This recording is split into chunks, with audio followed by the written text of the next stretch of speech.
Using digital and analog pins for reading pins and outputting signals is fine, but sometimes it's really useful to be able to see what's going on inside the microcontroller's brain. Whilst there are many ways to send and receive information to and from a microcontroller and a computer, using the serial port is by far the easiest. The ATmega 328 chip has a UART port, denoted by the TX and RX pins on the board, which can send and receive serial data. Serial means the bits are sent one by one, thousands or times per second depending on what your rate is configured as. The serial port is connected to the USB port on the board, so we can use the built-in serial functions to send data to the serial monitor in the Arduino IDE or an external serial monitor. Using the same circuit that you built before, we'll add lines at the end of the loop to print out the values of all our different sensors and outputs to the serial monitor. And this will take everything that you've learnt in this chapter, including global and local variables, digital and analog pin functionality, and of course, the serial monitor. So let's take a look. So I'm going to build this code back up so that we have all of our pins configured. So I'm going to add in here button pin is equal to 2, reconfigure pin mode, button pin.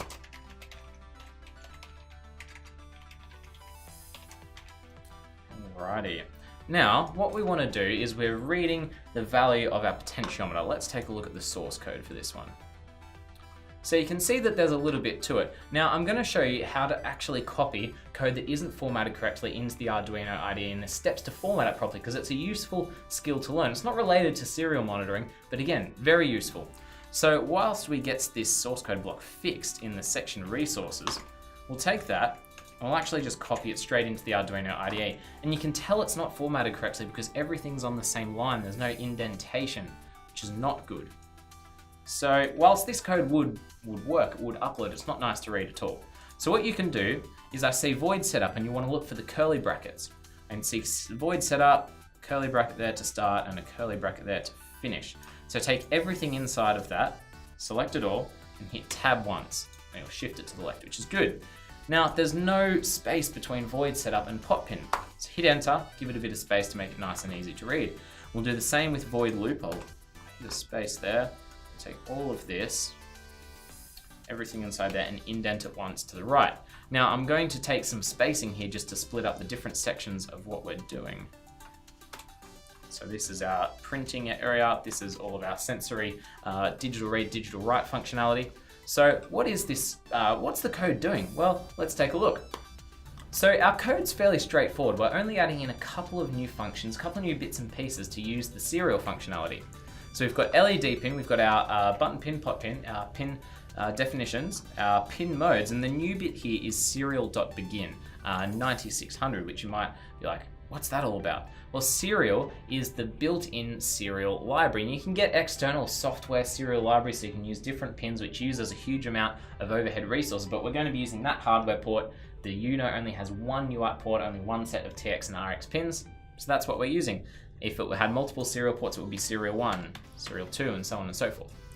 So serial.begin 9600 is the baud rate, which is the number of bits per second. So that's quite slow. It's the slowest possible baud rate.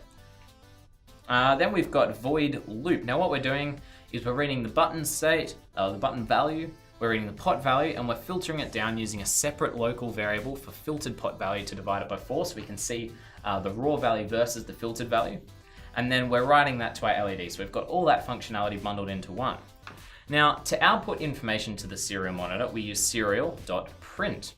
Now, we can print a string, and a string is a variable, a data type that uses characters. It uses the ASCII format, and it actually sends each of those characters through as ones and zeros, and then puts them back together to display the physical characters in the serial monitor. And so to use strings, we use the double quotation marks. So button, I'm writing the physical text here, button is a space, then we'll write the value of the button state variable, and you can see that there's no quotation marks there. So if we put this as a string, it would literally print out the words button state, which isn't what we want. We want the variable button state to print.